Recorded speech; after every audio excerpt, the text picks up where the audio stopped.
Good afternoon. I'm glad you could be with us this afternoon. This week we're going to be in the book of Daniel, chapter 6. So we completed chapter 5 last week, and some events have taken place between chapter 5 and chapter 6, which we'll get into. But I wanted to say up front that chapter 6 is an interesting chapter. I've struggled through it. I've laughed through it. I've cried through it. I've been angry through it. I've experienced every emotion as I've gone through this chapter over and over again, and as I've studied the things that are going on here. And frankly, I've put together probably 5 or 6 different studies just based on those various emotions as I was going through this chapter. But the reason why it's so emotional for me, the reason why it hits me so directly, is because it so closely parallels what's going on in the world today, and in particular the conflict between light and darkness, and between truth and lie, and the struggle between evil and good, and God's purposes in this world and the purposes of Satan, and they all sort of come together in a head in this chapter in a way that really is, as I said, reminiscent of the very things that we're going through at this particular time, not only in this country but in the world. And if you look at this chapter in a particular way, we really fit right in there. So anyway, with that as kind of an introduction to my introduction, let me get started. But between the two chapters, chapter 5 and chapter 6, King Belshazzar, as you will remember, was king in chapter 5. He received a prophecy from God that his kingdom was terminated, and that day Darius the Mede and his armies conquered Babylon. We discussed that last week. Now Cyrus the Persian was the king over the entire empire, but Cyrus was consolidating the rest of the southern kingdom, and for a 2-year period he set Darius as ruler over the province of Babylon.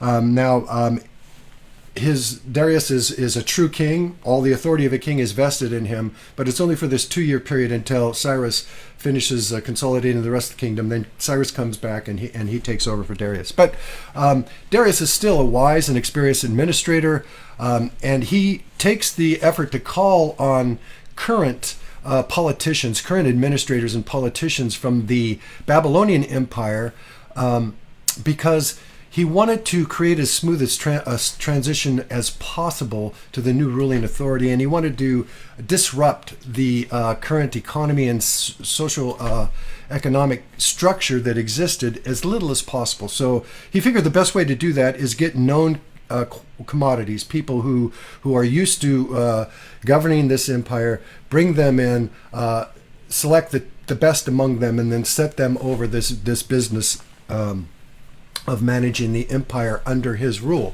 Now, he needs talented, experienced administrators who will really fully understand what it is that he needs done. They will understand the existing social constructs and the socio-economic realities of the empire, and the realities of the society. And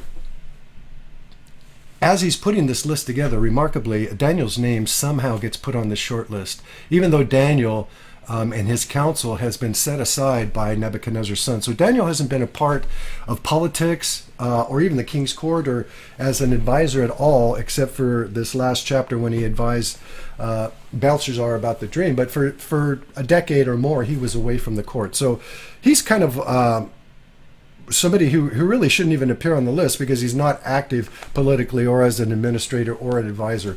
But somehow, we don't know how, his name gets put on the list, and so he becomes one of the people that Darius chooses as administrator over the empire. So let me start with that, reading chapter 6, beginning with verse 1.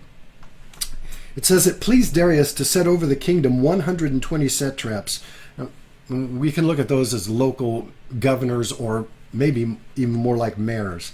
So these are local rulers, probably on the level of mayors. And he set 120 of them to be over the whole kingdom, and over these 3 governors who would be head administrators, of whom Daniel was one of them.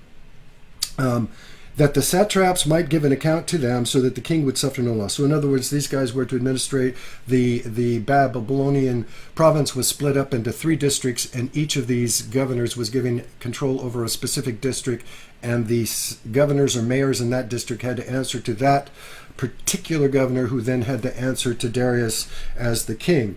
And so this was a really good system that he had set up, and really pretty flawless. And with his choice of Daniel, you assume that he's picking, stellar guys, and in fact, I'm sure he thought he was, but that turns out not to be the case. But anyway, so Daniel is one of them, and so the governors and satraps Daniel distinguished himself. Verse 3, then Daniel distinguished himself above the governors and satraps, because an excellent spirit was in him, and the king gave thought to setting him over the whole realm. So right off the bat, there's something remarkable about Daniel that Darius notices. It's the same thing Nebuchadnezzar noticed, and anybody else who interfaces with Daniel notices that there is something spiritually different about this guy. And so it says that he had, a spirit about him, that the spirit in which he behaved himself was blameless and stellar. And so there is this aspect of Daniel's personality, of his character,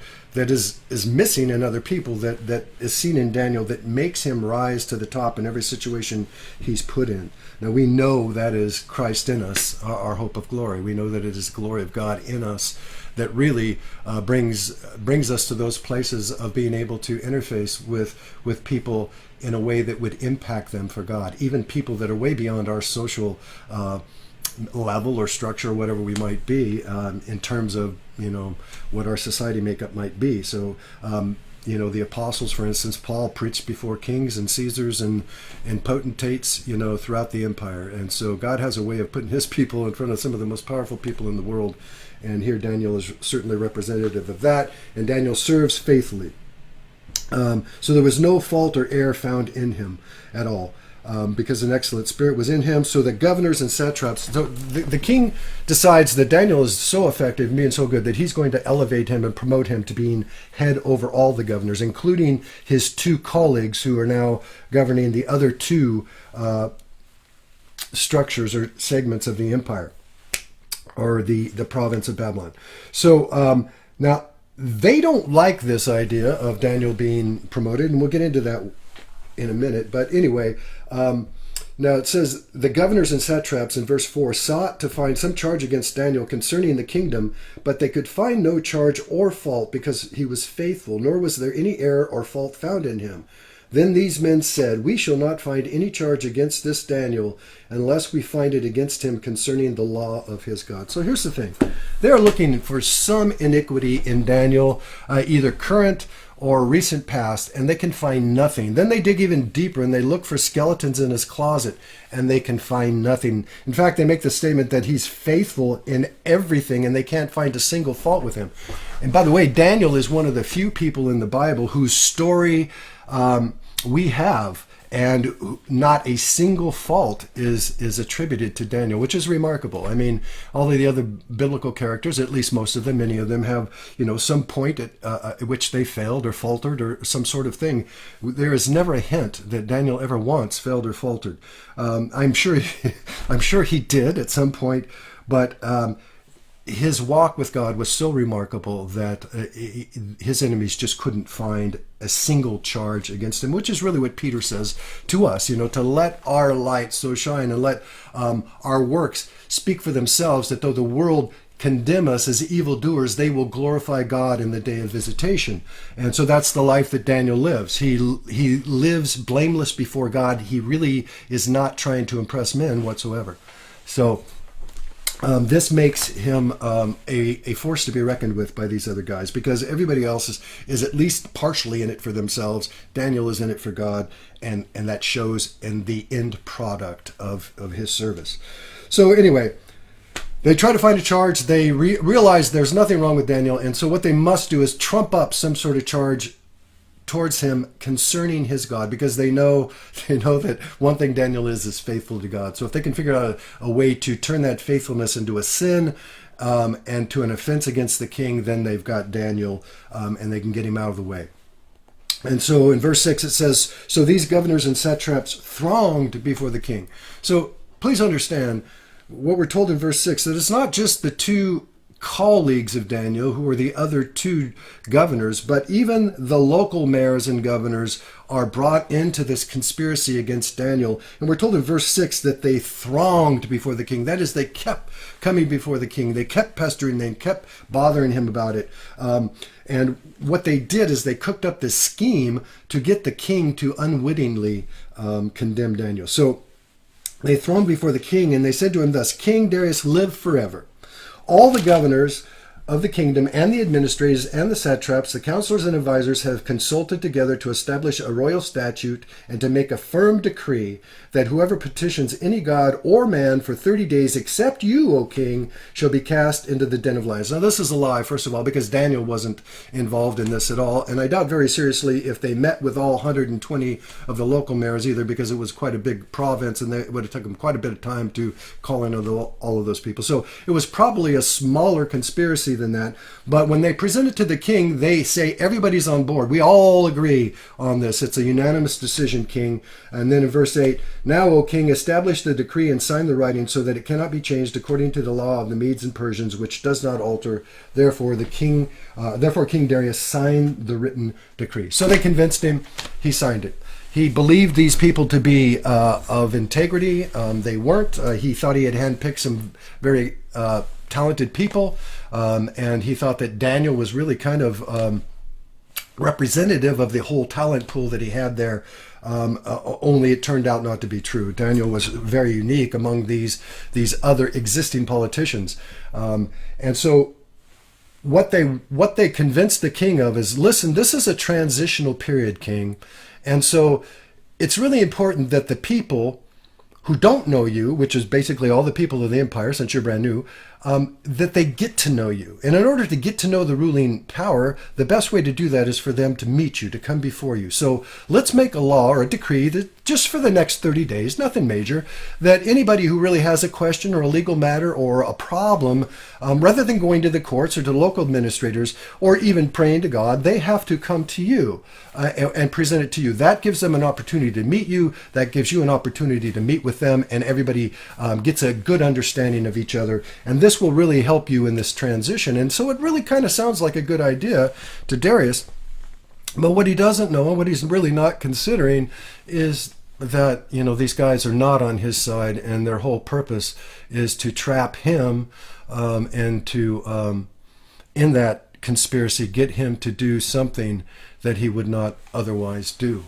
Now, in verse 17, if you drop down to verse 17, it says that Daniel was placed into the lion's den over this. And I want to tell you why Daniel was placed in the lion's den.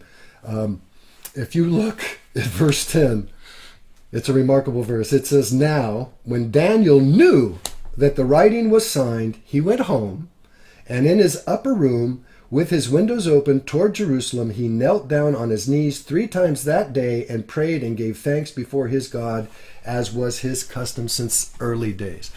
When Daniel knew that the king had officially signed the writing, when he knew that the official sentence was death if you petition any god other than the king, when he knew all of this, he went home, he opened his windows as he always did, and he knelt down facing Jerusalem, and he prayed, and he did that 3 times a day, just as he did every day since the day he arrived in Babylon. He changed nothing. There was not a threat. There was not an innuendo or any kind of thing they could hang over his head that was going to make Daniel stop serving God or even attending to his worship practices, even though he could be forgiven for it. In fact, Jesus said, "Go into your prayer closet and let your request be made known to God." And certainly Daniel could have done that and been justified in doing it. The point I'm making is that Daniel knows that this is an unjust law, and that it intrudes on the domain that belongs to only God. And he's making a statement here. He's saying, I do not agree. I will not stand with this. I will stand with God. You do whatever you have to do. It's the same thing that the apostles said when they were brought into the before the Jerusalem council, or part of the Sanhedrin at least, and for preaching the gospel, and they were warned sternly not to preach the gospel again. And they turned to the religious leaders and they said, whether it is better in the sight of God to listen to you or obey God, you decide. We've already made up our mind. We're going to obey God. We're going to do what God told us to do. We don't care what you say. That is, from day one, the Christian attitude. God first, men second. And when we get into a place as believers where we can be intimidated or frightened into man first, then God, we are in a very dangerous position. Daniel had a perfect opportunity here to be in that position. In fact, he could have protected himself even from getting into that position, but his commitment to God was such that he would not change a single behavior if it violated the law of God and violated his conscience of faith before God. And so he's a remarkable person for doing that. But in verse 17, it tells us that, that the king actually finds out that he's been tricked. In the preceding verses, he finds out that he's been tricked. In verse 14, when he hears that he's been tricked, he's extremely displeased with himself, we're told, and he labored all night trying to think of a way that he could free Daniel, and so that Daniel didn't have to go to the lion's den. But the problem was that they catch him on the horns of a dilemma.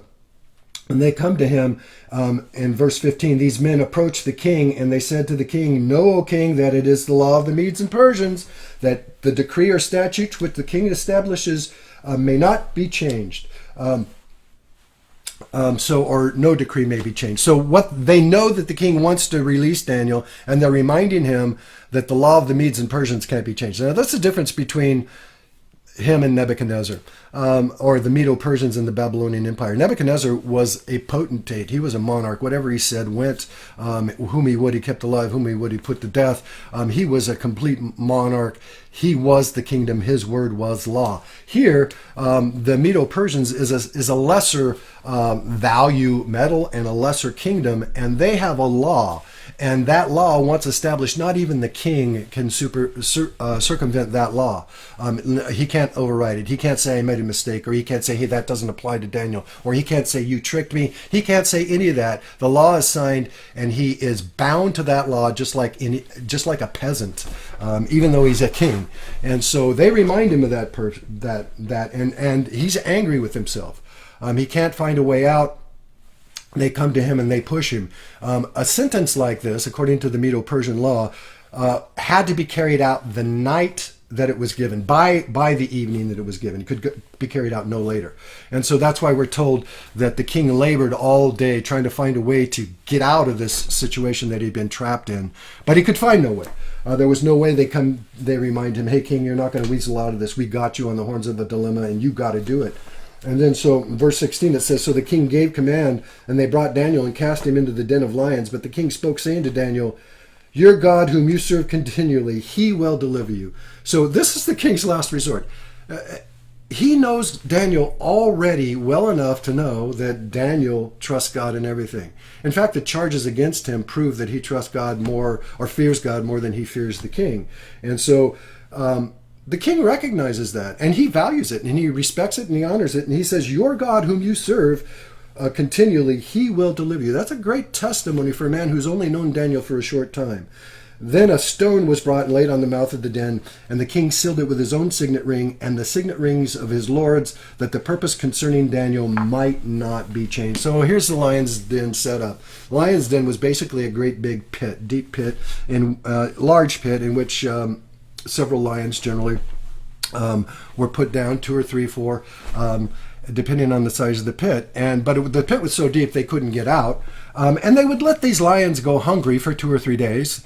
And then they would, throw in the victim who was, had the death penalty, and this was one of the forms of death. They would throw him in, and then they would put a big stone over the covering of the of the pit so that nobody could lift them out, and they would seal that stone so that those seals couldn't be broken without jeopardizing your own life. So we're told here in verse 17 that it was laid on it so that the purpose concerning Daniel might not be changed. So this was the purpose. Daniel might not be changed. Their evil purpose and intent had been fully developed and deployed, and they've successfully solicited some of the local governors and mayors, those who were also corrupt as co-conspirators. They have managed to have God's man, Daniel, placed in a den of hungry lions. And at this point, I have no doubt that they are all home rejoicing over their victory and gloating over how they had undermined the will of the king and made him look like a fool and all of these other things that wicked men gloat about. The Bible tells us that the evil man boasts in his wickedness. In fact, Psalm 2, Chapter 1 speaks of this very thing. Why do the nations rage and the people plot a vain thing? The kings of the earth set themselves and the rulers take counsel together against the Lord and against his anointed, saying, let us break their bonds in pieces and cast away their cords from us. This is exactly what these corrupt politicians are trying to do to Daniel. He represents a standard they could never attain. He is a light they could never approach, and therefore the only way to deal with it is to get rid of it, to extinguish the light, to get rid of the standard, somehow to take away the sting of their own failure and their own corruption. And that's what Psalm 2 is all about. That's why the nations rise. That's why the people plot a vain thing against God and against God's people, is because that standard that they maintain is unattainable by them, and they hate God's people for it. It makes us to them hateful. It makes us to them bigots. It makes us to them intolerant because we speak of righteousness and walking in a clear conscience before God, because we speak of truth and we speak of morality, we speak of honesty, we speak of natural law, things that are self-evident, that should be clear to all men, and those kinds of things. They call that hate speech. They call that unloving towards others. And so that is their position. Let us break their bonds in pieces and cast away their cords from us so that we can live in peace without having to deal with this high standard that is being set by God's people in this world. So this prophetic psalm really speaks of the end time struggle between the believer and a godless world, or a godless society. Now, one thing about godless society, I just wanted to say something that I think is remarkable. There's been no such thing as a godless society until the Soviet Union was born. It's ironic that agnosticism was not something that ever existed up until modern times. Every culture, every person was a God-fearer. Whether or not they feared or believed in the true and living God is another thing, but certainly they all were very religious. Even men today who claim not to be God-fearers are very religious. They're religious in other beliefs. They're religious in their belief in science, in technology. They're religious in their belief in evolution and other things that really are just faith statements. There's no proof for these things. They're just statements of faith that they embrace. And so they claim not to be religious, but they are. They buy into the religion that's been provided by the enemy, and which is the work of man's own hands. Now, so this psalm speaks of this end times godless society that will exist. And our society really doesn't consider itself to be godless, as I said. We do have gods, but they're just science, medicine, and technology, and they're all made in fallen man's image. And these are the gods that will be esteemed by the tribulation world. That's when Daniel talks about he will give honor to a foreign god, an unknown god, a god that has never been known before. That's in part what it's talking about. No one has ever, before worshipped man's technology and science and so forth, because you have to be a godless society to come to that point. So this is really what the tribulation world will look like, and the pre-tribulation will also begin to look like, just as we see today. But then in verses 4 and 5 of Psalm 2, it says this: "He who sits in the heavens shall laugh, the Lord shall hold them in derision, then he shall speak to them in his wrath and distress them in his deep displeasure." So right now, Daniel is placed in verses 1 through 3 of Psalm 2. But verses 4 through 5 tell us that the moment is coming when the situation will be reversed, and God will laugh at their foolishness and hold them in derision and hold them accountable in his wrath for what they've done, and he will distress them in his deep displeasure. And we will see that happen here. We will also see it happen at the end of the tribulation period. God is faithful to make sure that he justifies every account, and that every judgment is made. In fact, Jesus said that even every careless word that a person utters will be taken before judgment, or held up in judgment. So nobody gets away with anything. And so, I mean, that's just God's way. But in this circumstance, you may, like Daniel, have to suffer real threat, real conspiracy, unjust charges, untrue charges, violations of your right to have a free conscience before God. You can be accused. The day is coming. You will be accused for those very things, like Daniel was.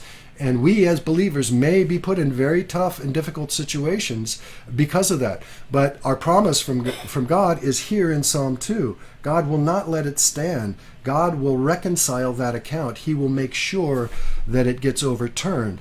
The wicked have their planned overthrow of God and his people, but God has a sobering surprise for them that they're really not going to like. And it's true that Daniel is going to face the lion's den, but he'll face it in full assurance of faith, and he will gain the victory in Christ over it. And that's the great thing. See, Daniel is destined for victory. It looks like he's destined for total annihilation here. And it looks like he sets himself up for violation. When he heard that the writing was signed, he went right home and he did exactly what the law said not to do, because it was his freedom before God to do so. But still he did it. He I won't say he flaunted it, but he just paid no attention to the unjust law. And yet what he is doing is setting himself up for victory. It looks like he's setting himself up for failure, and most of us would shrink from this. And by shrinking, we would experience failure. By standing strong in faith, by not fearing the lion's den, by not fearing the king's command, and by not fearing corrupt politicians, Daniel takes a stand of faith and gets victory in Christ. Had he done any other thing, he would have failed and fallen short of victory.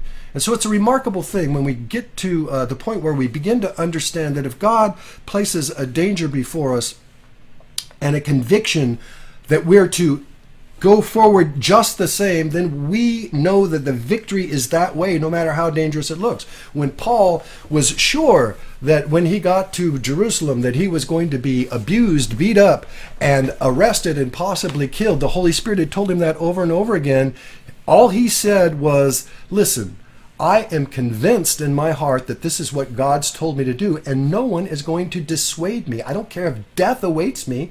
I'm convinced God told me to do it. Told me to go. I'm going.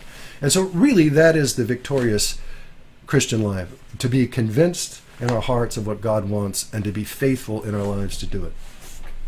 Now, this chapter also reveals a conflict between what you might call duly ordained leadership and a pool of corrupt politicians who have a lot to hide and find the need to plot Daniel's demise for their own cover-up purposes.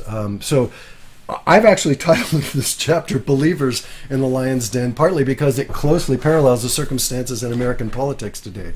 We have a duly elected president who's had to put up with the plots, lying schemes, and power plays of self-serving deep state rogue liberal politicians, not just in Congress, but throughout the various principalities and municipalities in the United States and the various states.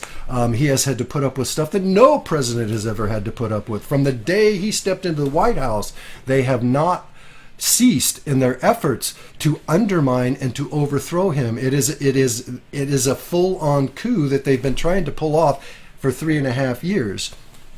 Unsuccessfully, I might add. Any other day, any other time, any other person, they would have been successful. But God, for some reason, has his hand on Donald Trump. Now, listen to me. I'm not trying to be political, and I'm not trying to endorse one party over another. But I will say this for sure. I was not a fan of Donald Trump at first. I mean, I liked his policies. I did. But his personality, his person really grated me against me. But I have come to see that personality and product of life are two different things. And God has miraculous. It was not a fluke that Trump got elected. It was a miracle that Trump got elected because God put him there. That's my belief today. And I believe it's incumbent upon every Christian to pray for our president, to surround him and protect him in prayer, because he is being confronted with an onslaught of evil forces and evil people who are trying to take him down at every turn. And only God has secured him up to this point. And if we will continue to pray for him and continue to lift up those people in our government who have our best interests in heart, then we will have done our part to battle through this forced coup of the liberals over the will of the people. So that's my little bit there. That was sort of off the notes. I don't know why I said it, but it came up. But the province of Babylon, as I said, was made up of city-states, and each governor had its own area. So Daniel was one of the three. Excellent spirit was found in him. He was going to be exalted and promoted above everyone else. Now, the drama really begins to unfold when the king decides to make this appointment. Now, why or how the other governors found out about it or got wind of it, because the king had just decided to do it and had not really done it yet. He was thinking about it, in essence, but the other governors got wind of it, and they hate it. They hate the idea, and so they instantly oppose it. But you have to ask yourself, why do they hate it? Well, the fact is they hate it because it will expose their ongoing corruption. These guys have been corrupt. They've been dirty for years, and they're still dirty. They're still dirty. And all they know that if Daniel gets put in charge, that corruption is going to be discovered. And so they have a stake in Daniel not being put in charge. So again, there's a relationship here, because all of the political smoke and mirrors surrounding politics in America today is meant to hide political agendas that are corrupt. The things that we see going on, and I mean including the virus and the promoting of the virus and the promoting of the propaganda, of false propaganda about the virus, the promoting of lawlessness in our streets and anarchy, the calling, the federal government names for coming and protecting federal government property that the people of this country paid for and deserve to have protected. I mean, these kinds of things go beyond the pale. Nobody should ever have to deal with this in their own country, and it just really kind of demonstrates the depth of the corruption that we have in some people at the top. Not everybody. There are a lot of good people up there, but there are just enough corrupt people to pull off what's going on in this country today. Literally, I think everything we've seen from them since April has been part of an unholy subterfuge. I am convinced of that. Not that there aren't real elements to it. Not that the virus isn't real. The virus is indeed real, but it's not as real as they're making it sound. It is for a certain sector of people, but we'll talk about that in a minute. But what they're doing, we used to actually call treason.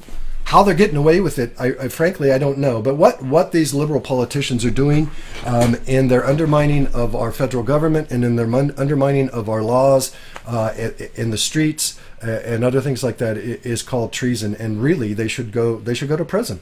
Why that doesn't happen, why this is continuing on, I mean, only God knows that. But I think the one thing that we can do, again, is go back to God in prayer and make sure that we're in the loop with God so that we're in the know about what's going on. Nothing takes us by surprise.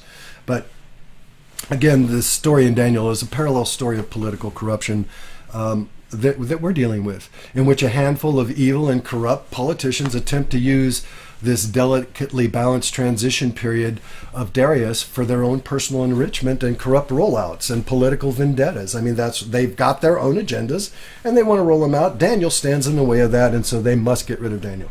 Same thing here. Trump stands in the way of their initiatives. In fact, I would even go farther than that. I would liken Trump to Darius and Daniel to the believer, and these corrupt politicians to our corrupt politicians, because they're trying to undermine and deceive the president, while at the same time trying to get rid of the believer. And so that's what we really have going on in Daniel here. But they would much rather see, these governors would much rather see Babylon burn than give up their power that they've obtained over the years. So, as I said, this used to be called a coup attempt, and it used to be treason, but their reckless attempt to really wrestle power from the king, in essence, places the entire empire in jeopardy. I mean, they really are. They don't care. They're placing the empire in jeopardy for their own enrichment. But having said that, let me also say that if God didn't have a purpose for it, He wouldn't allow it to occur. If this whole chapter 6 was not in God's plan and not in God's purpose, it wouldn't even be in the book of Daniel. The reason why it's here is because God has a specific thing that He wants to accomplish, and He's using this situation to accomplish it. Victory will be found in understanding, for Daniel, victory will be found in understanding and submitting to God's divine purpose in this situation. And the same applies for us. Our victory will be found in understanding and submitting ourselves to God's divine purpose in this situation, and seeking Him, seeking His word, and finding out, why are we here, Lord? What is going on? And again, we'll get into that in a couple of minutes. But it is certainly not for us to be in the continued confusion, silence, and inaction that has been prominently displayed by much of church leadership so far. And I'm sorry, but it's true.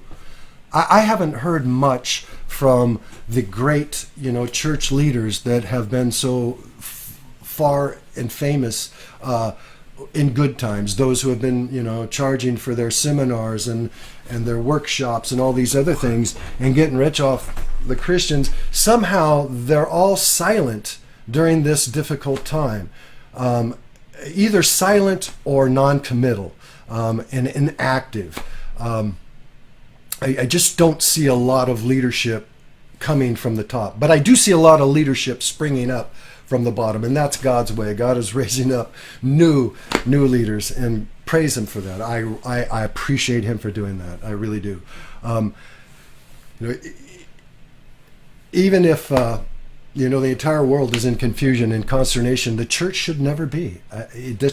We should never be confused. We should never be at a loss. We should always know what is before us and why. We have an insight. We have an unction from the Holy One. We are not steeped in ignorance. We are filled with the knowledge of God and the knowledge of Jesus Christ, and we can have the answer to any question we have on our heart if we will simply seek God for it. There is no reason for confusion and consternation right now. Why it still exists through much of the church, I can't say. But we, above all people, should understand exactly what is going on in the world today. Jesus told us about it. The apostles told us about it. The Old Testament prophets like Daniel told us about it. Chapter 6 here tells us about it. The groundwork for the Antichrist is being laid now. And it's being laid by his minions, both human and angelic, both fallen, both godless. And Jesus told us the generation that sees Israel return home will be the same generation that sees his return.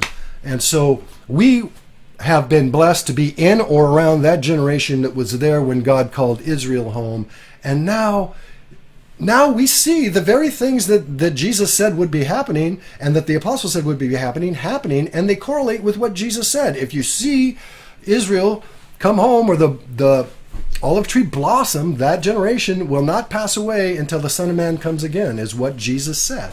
And so, but Paul tells us that before the Antichrist arrives, corruption, lawlessness, and anarchy will begin to erupt worldwide. In other words, this will be the precursor of the Antichrist. There will be corruption, which we see in spades, not only in our country, but throughout the world. Political corruption is at a level that I don't think it's ever been before. Lawlessness, again, at a level I don't think it's been at before. Where we've got politicians who are acting like mafioso bosses. It's incredible. And anarchy. I mean, what can you say about anarchy? It's obvious. But Paul said these will be the signs of that we're entering the end times. And Jesus said nations would be in distress and perplexity for the things that are coming upon them. And isn't that what we see today? I mean, they just don't know what to do. Every nation is to some extent shut down and powerless to do anything about it because of a manufactured or cultured virus that has been unleashed on the world. But John tells us that it will all be worked out in tribulation by all of the confusion, all of the things that are going on, all of the transhumanism of unbelievers today who are pushing for a godless society, an amoral society, and pushing for a society whose gods are science, technology, and medicine. And I'm talking about very powerful people now, as well as just the man on the street who have bought into these lies. When that happens, there will be a joining of humans and technology, implanted technology.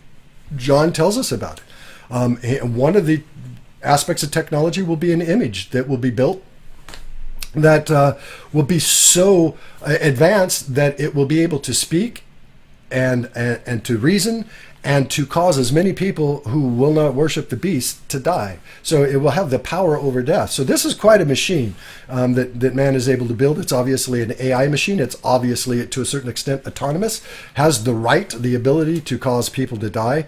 Incredible that mankind would give a machine that kind of authority. But man, when you get crooked, you get really crooked when you're fallen. There's no end to how corrupt you can become and how foolish.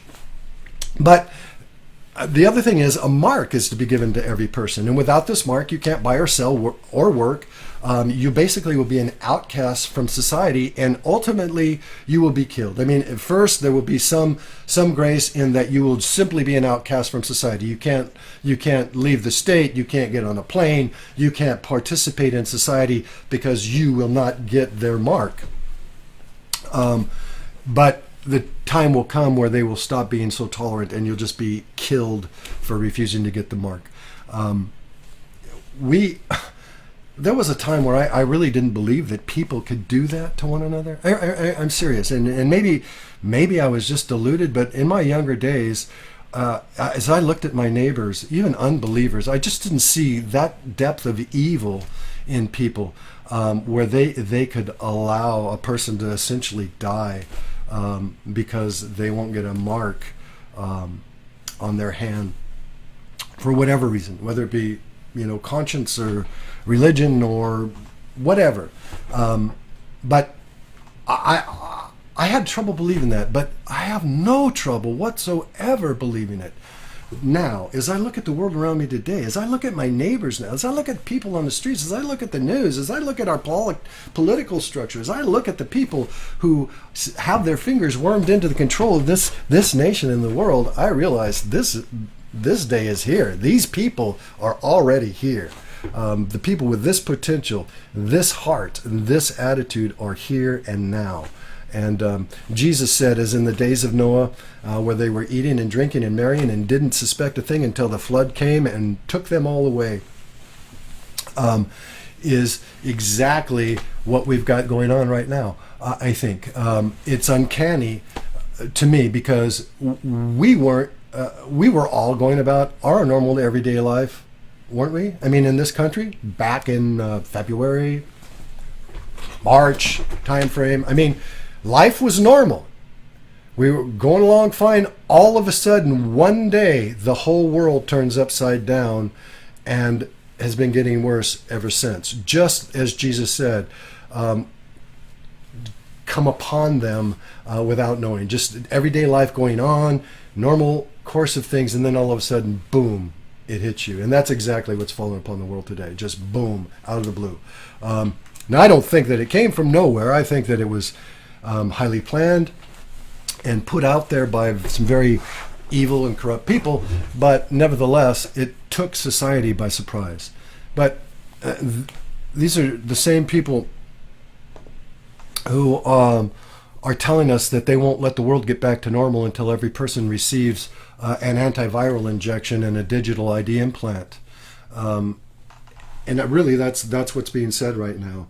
I don't know if you're paying attention to it or not, but they keep using this getting back to normal, and they keep saying that the world won't be back to normal till every person receives their antiviral injection. And I mean, these are powerful people. I mean, these are just nobodies on the street. These are movers and shakers in our own country and in the world. Even Trump, is last night was talking about how we've got the antiviral coming, and soon every person in the United States will be able to get their antiviral shot. Now, here's the problem with that. It's going to be required, and the only way they can tell that you have gotten your shot is if you allow them to also give you the digital ID implant that goes along with it. And we'll talk about that more next week. But the thing is, they have to, on the spot, validate that you've received your antiviral shot. And the only way they can do that is not take your word for it, but for you to have some sort of digital thing on your body that can't be removed, that they can scan, that tells them without a shadow of a doubt whether or not, yes or no, you have had your viral shot. If you don't have that, and if you haven't gotten the shot, then they've already said this too. As I said, you will lose social benefit. You won't be able to leave the state. You won't be able to get out on a plane. You may not be able to go into stores. I mean, any number of things are possible in the social atmosphere, the toxic social atmosphere we live in today. All things will grow worse as society continues to turn its back on God. But we're in a strong position as long as we stay obedient. But one of the things I've noticed is it's bad enough when you've got militant politicians who are corrupt and who are doing their level best to undermine American society and American politics and to roll out some paradigm shifting agenda that they have. It's bad enough. But what is worse is when they're puppets, when the people who believe their lies, the people who have bought into all of the fear and all of the propaganda and all the other stuff and haven't taken the time to vet the information, just simply believe what they've been told and live their life on that basis. These people have now become very militant. I call them the militant maskers. These are people now who are sneering at and spitting in the face of people who are not wearing a mask. Because you refuse to embrace their fear, they spit on you. It's a weird thing. To me, as I look at the facts, their fear is completely unwarranted, and we'll talk about that again. It's completely unwarranted, except for a specific sector of our society. For the most part, it's completely unwarranted, and it's unjustified based on the evidence rather than the liberal propaganda that people tend to tune into. I'll give you an example of this. Just the other day, a neighbor walked by her house, and Lenore was in the front yard, and she was about probably 15 to 20 feet up from the sidewalk, and she was doing some gardening, and she happened to notice one of our neighbors walking down the sidewalk, and as our neighbor got to our house, Lenore kind of turned her head and said hello, and the neighbor didn't say a word back, but pulled her shirt up over her face and quickened her pace. 20 feet away on a sidewalk, a neighbor says hello to you, and you pull your shirt over your face and quicken your pace. That is the society that is being created right now. And it's going to become more and more toxic, where your neighbor is for no reason going to be your enemy. It's a terrible, terrible thing. Still, Jesus said we're to love our neighbors. and to do unto them as we would have done unto us, no matter how they treat us, no matter what they say about us. And that's a hard thing to do. But again, it has to do with victory. If we do it God's way, we will get the victory. Now, we are getting these militant attitudes from even our neighbors and people around us, even though the mortality rate for this virus is far lower than the yearly flu season.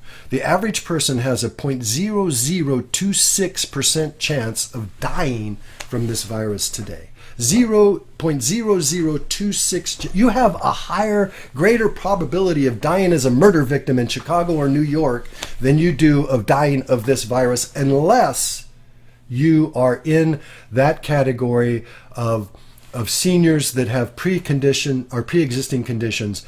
The mortality rate is much higher there. Somehow, when they manipulated this virus in the labs to attack human cells, and that's exactly what they did, this virus does not know how to attack any other animal except humans. The only way that can happen is if man manipulate it to attack humans. But somehow, as they manipulated this virus to attack human cells, they gave it a greater proficiency against the elderly who have some pre-existing condition. I'm not sure they did that on purpose, but that seems to be the net effect of it. For most of the 90% of the population, it really behaves much like the yearly flu. For that one sector of the population, it is very deadly. And so it seems to be the way that this virus was manipulated in their labs that has this impact. But since they are all eugenicists, and they all believe that you should pick and choose who is fit to live and who isn't, and which sectors of society are to be encouraged and what sectors are to be suppressed. So they're all eugenicists. They all believe they should control population by selecting who that population is. But for all we know, as eugenicists, they could have been intentional in this effort to obliviate or get rid of the upside down pyramid effect in Social Security in the United States. I mean, for all I know. I mean, they've been complaining about it for years. Well, we've got this, baby boomers retiring and a lesser population supporting them, in the workforce. We've got an upside down pyramid. What are we going to do? It's going to be out of money, in 2035. What are we going to do? Well, I know. Let's kill all the old people so we don't have to worry about it. That's pretty vicious. And I'm not saying that's what happened, but that's the way it's working out. And I wouldn't, frankly, put it past many of them. But this then is the wicked face of what the world is becoming under corrupt leadership. And the only one standing there in any way preventing this from being much worse is President Trump.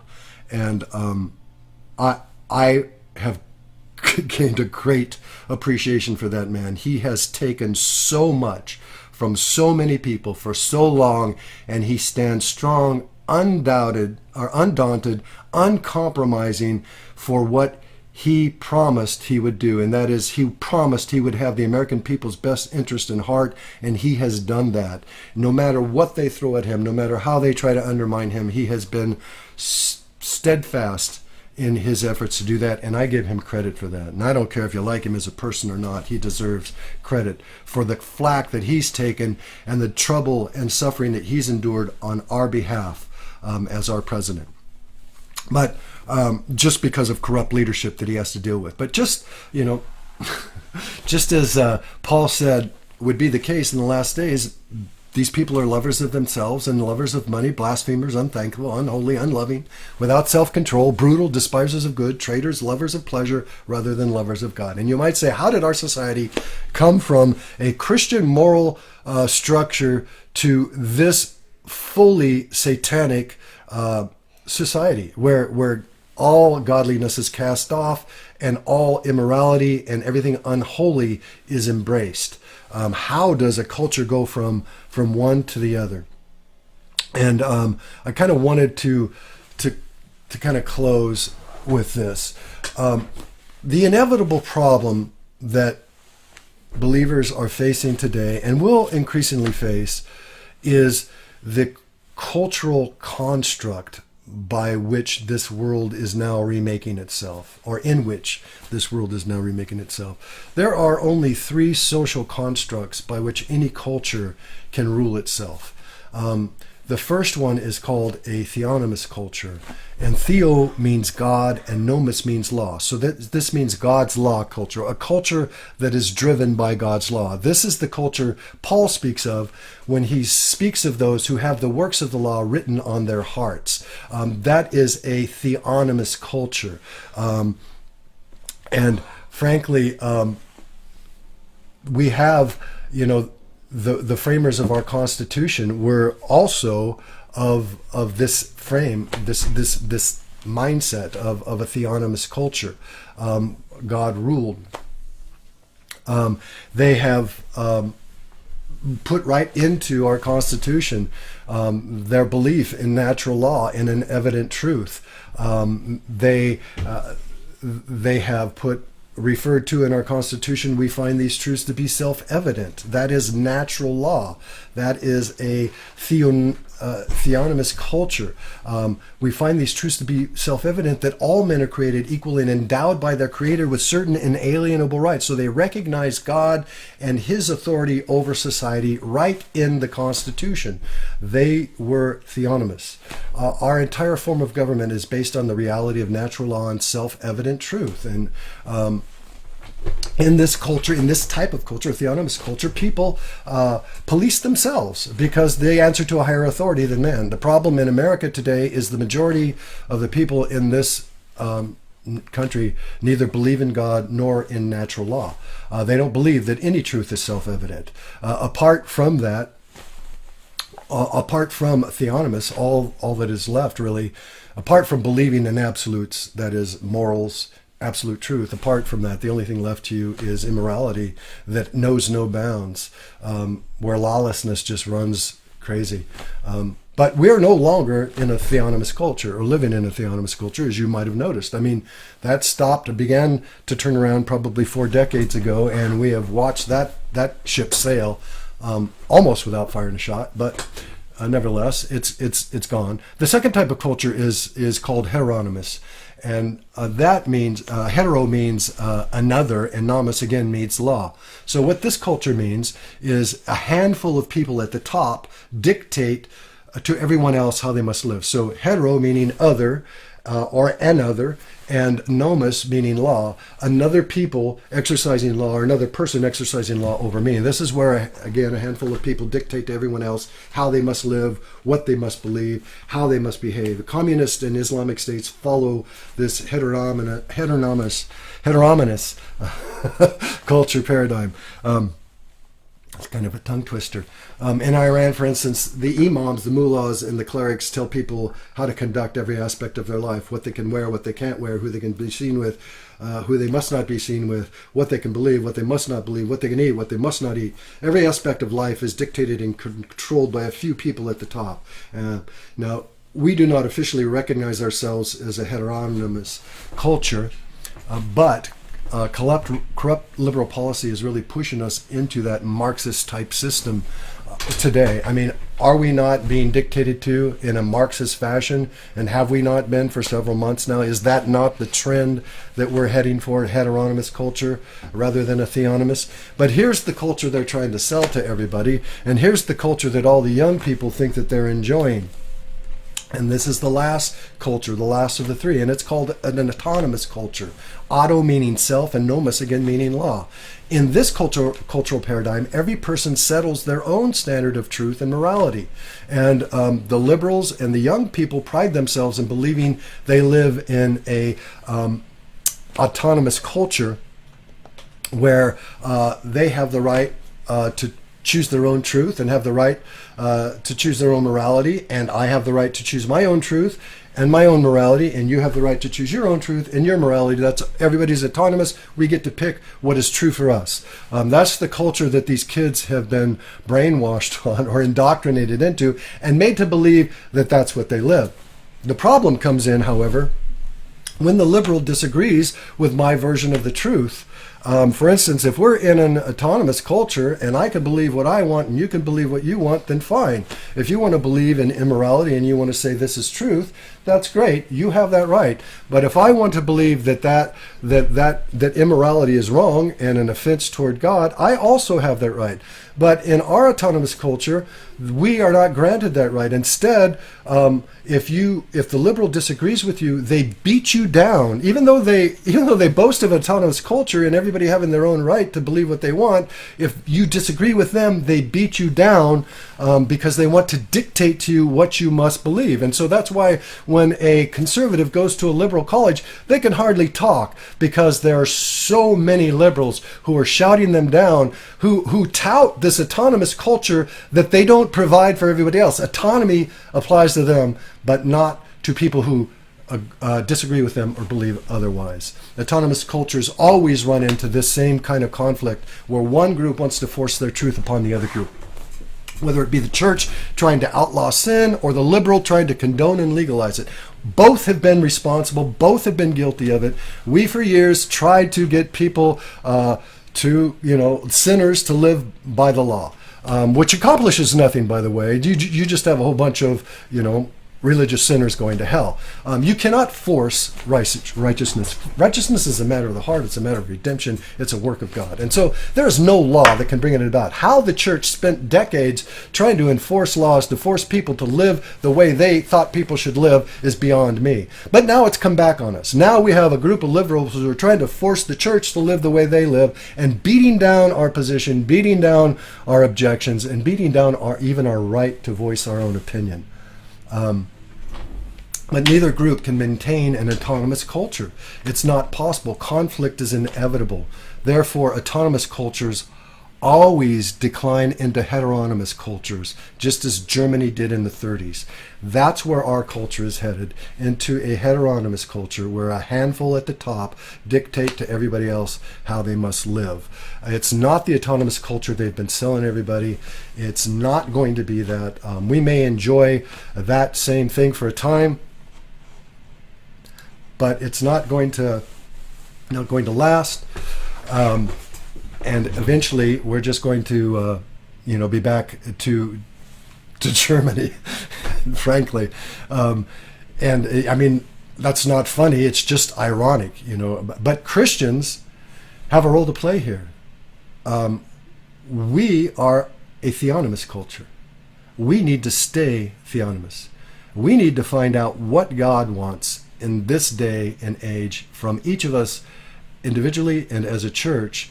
And we need to stand together and carry that out because, we, at the end of the day, we may face the lion's den and we may not win in the sense that this culture will spin itself off into a worse culture in the tribulation. We may not win in that sense, but we will certainly gain the victory in Christ by standing up at this last hour for righteousness in Jesus Christ and for what God has called each and every one of us to.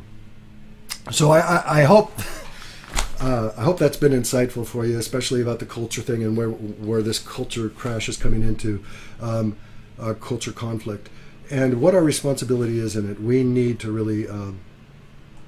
really just find out what God wants and follow Him. Otherwise, there's going to be confusion and consternation for the church as much as there is for the world. All right, God bless. I really appreciate you hanging with me. You know what? I would like to just quickly pray before I close. So let's do that. Father, I really want to thank you that you, again, have chosen us for who we are, God, for this day and age. All of the generations of believers who have come and gone, God, you have selected us before the foundation of the world, not only to believe in Jesus Christ, to be here in this world, in this place, at this day and time. And I have to believe you have chosen us because you intend to win and you intend to use us to do it. And I know you will. And God, I just pray that you help us to submit to your will, to your direction, and to, as the army of God who marches forward on our knees to gain the victory in every arena, in every area, until you come to take your church home with you. In Jesus' name, amen. God bless. Have have a great evening, and we'll talk to you later. Bye.